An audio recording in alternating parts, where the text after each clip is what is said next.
जगत के उत्पन्न होने की प्रक्रिया क्या है।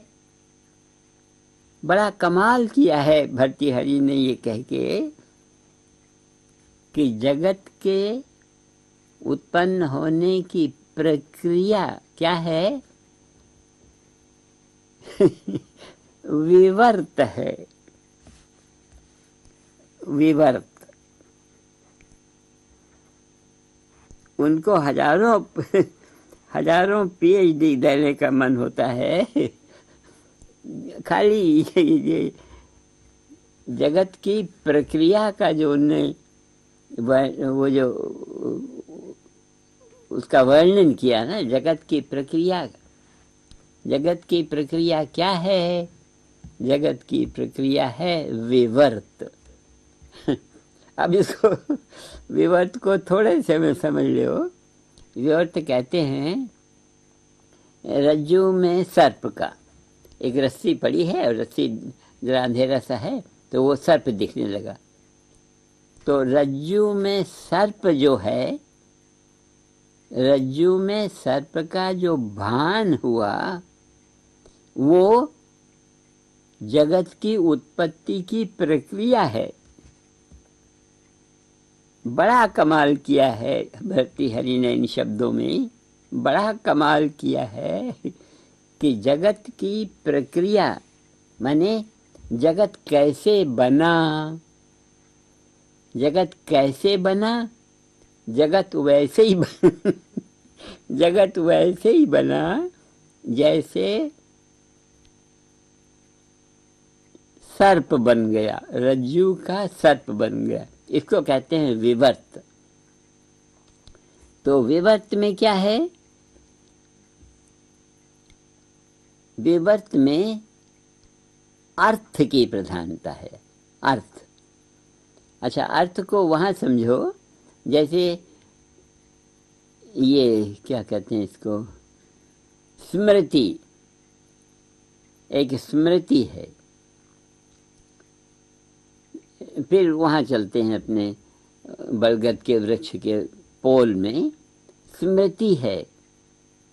तो स्मृति जो है स्वाभाविक स्मृति, अव्यक्त स्मृति व्यक्त हो गई। अव्यक्त व्यक्त हो गया। तो स्मृति श्रुति हो गई। श्रुति माने ये जो इंद्रियजन्य हो गया, पांचों ज्ञानेंद्रियों का विषय हो गया। अव्यक्त सत्ता व्यक्त के क्षेत्र में आ गई। तो वो क्या हुआ, भान हुआ। अर्थ जो है वो केवल भान है। अर्थ एक भान है। जैसा चेतना उसकी है उसके अनुसार जो भान हुआ वो उसका अर्थ हुआ। तो एक ही शब्द का कितने भान हो सकते हैं। जैसी उसकी चेतना का स्तर होगा, माने ज़्यादा अलर्ट या कम अलर्ट या ज़्यादा जागृत या कम जागृत या आलस्य की क्या क्या, तो जब उसकी चेतना के ऊपर अर्थ का वो निर्भर करता है, जब चेतना के ऊपर अर्थ निर्भर करता है तो वो अर्थ जो है वो पदार्थ से संबंधित नहीं है, वो भान से संबंधित है कि क्या भान हुआ, क्या भान हुआ, क्या भान हुआ। तो जो भान से संबंधित है वो वैसे ही है, उसी को विवर्त कहते हैं। उसमें सर्प है नहीं, रज्जु में रस्सी में सर्प नहीं है, लेकिन उसको भान हो गया। अब उसको जो भान हुआ, ये जो भान हुआ उसी को कहते हैं विवर्त। विवर्त माने वो चक्कर लग गया, चक्कर लग गया। ये चक्कर वहीं का है जहाँ कहते हैं स्वरूपे अवस्थानम और वृत्ति सारूप्यमितहत्र। तो अपने स्वरूप में वो जो वृत्ति हो गई, जो वो चक्कर लगने लगा, वो भान का चक्कर हुआ। वास्तविकता से उसका कोई संबंध नहीं है, वास्तव में तो कोई संबंध नहीं है, खाली भान से संबंधित है। तो ये जो भान हुआ वही सृष्टि की प्रक्रिया हुई। विलक्षण दृष्टि, और उस दृष्टि में जो शब्दों का चयन भर्तृहरि के वाणी से निकला है, बड़ा वो है, मनोहर है, बड़ा मधुर है, इसलिए कि वो बहुत पूर्ण है। वो ठीक से उसने व्याख्या किया है। जगत क्या है उसके लिए एक और अपना वो कहते हैं ना, कहते हैं, क्या कहते हैं, यथा दृष्टि तथा सृष्टि। ये विवर्त है। जैसी जिसकी दृष्टि है वैसी उसकी सृष्टि है, वैसा उसका संसार है। तो उस संसार के निर्माण में भर्तृहरि को दिखा कि कुछ है नहीं सिवाय दृष्टि के। भान हुआ, और भान जो है क्या है, कहते हैं काल्पनिक है। तो जगत की उत्पत्ति की प्रक्रिया क्या है, काल्पनिक है। माने कुछ है वह नहीं, कुछ होता नहीं है, काल्पनिक है, काल्पनिक है। यही योग वशिष्ठ का विषय है। योग वशिष्ठ का ये विषय है कि वो काल्पनिक निकल आया है। जरूर दिखता जरूर है, लेकिन उसकी जो प्रक्रिया है कि कहाँ से बना, ये जगत कहाँ से बना, तो जगत कहाँ से बना, कल्पना से बना। वो काल्पनिक है, काल्पनिक है। ये भर्तृहरि के और जितने वो सब हैं, वो सब उसी क्षेत्र के हैं जहाँ पुराण तत्व में स्मृति है। स्मृति श्रुतिमान होती है। जहाँ श्रुतिमान स्मृति है और स्मृतिमान पुराण है, पुराण तत्व है। तो इसीलिए श्रुति स्मृति पुराण का अपना महत्व है। और ठीक इसी को आगे ले लो एक और समझने के लिए ठीक से, वो ऋषि देवता छंद को ले लो। ऋषि देवता छंद को लेकर भर्तृहरि ने कमाल कर दी इस शब्द में कि प्रक्रिया जगतो यतः। ये प्रक्रिया है जगत की।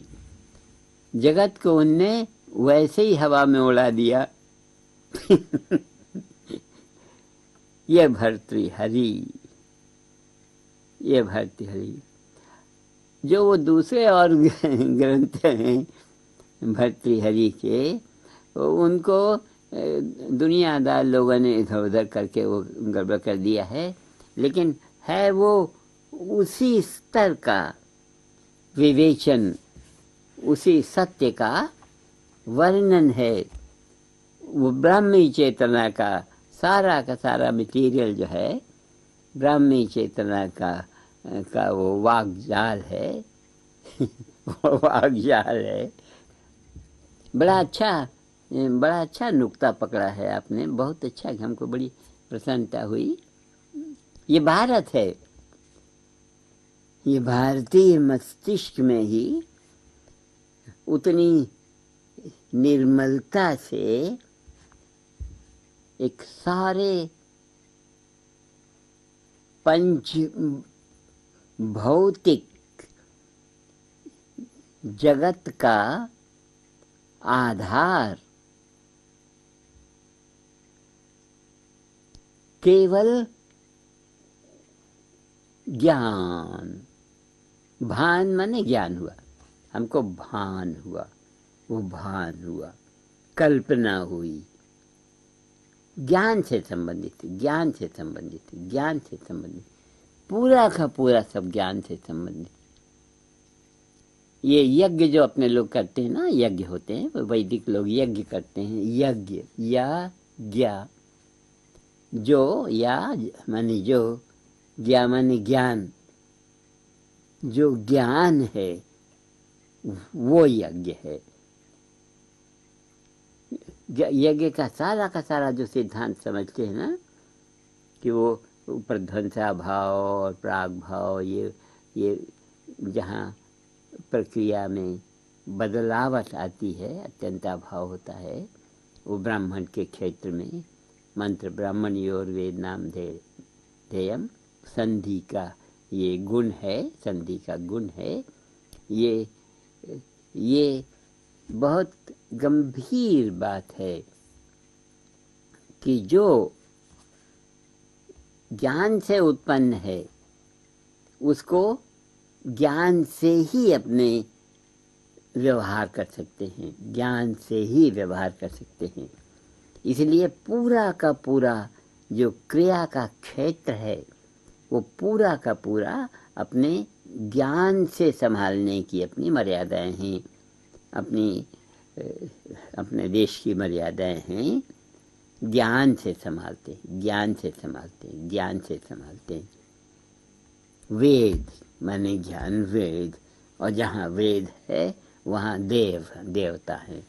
मंत्र ही देवात्मक देवता के वो होते हैं, क्योंकि उन्हीं से क्रिया शक्ति का वो गठन, क्रिया शक्ति। तो अंत में चल के वो वेदांत में कुछ हुआ कुछ नहीं है, ऐसे ही हो गया। ये प्रक्रिया जगतो यतः बहुत बहुत ये ज्ञानियों का ये प्रांगण है, ज्ञानियों के खेलने का ये मैदान है। श्रुति स्मृति पुराण जो ये क्षेत्र है, अव्यक्त क्षेत्र में ये जो भावना का जो है, वो जो है ना, भावो ही विद्यते देवा, देवता भाव में होते हैं, भाव में होते हैं। भावो ही विद्यते देवा,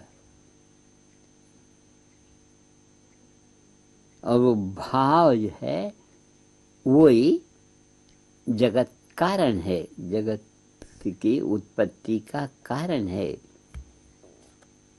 भर्तृहरि ने बड़ा कमाल कर दिया, बहुत कमाल कर दिया। प्रक्रिया जगतो यतः, सब उसको मिटा मिटू के और फिर बनाया और फिर मिटाया और फिर बनाया और फिर मिटाया, फिर बनाया फिर मिटाया, बहुत कमाल हो गया। तो भारत के ज्ञानियों का, भक्तों का, योगियों का ये एक क्रीड़ा क्षेत्र है, क्रीड़ा क्षेत्र है। वो जो किसी कवि ने कहा था ना, अपने लोग सब जानते हैं, हरि का क्रीड़ा क्षेत्र हमारा, भूमि भाग्य सा भारतवर्ष। हरि का क्रीड़ा क्षेत्र हमारा, भूमि भाग्य सा भारतवर्ष।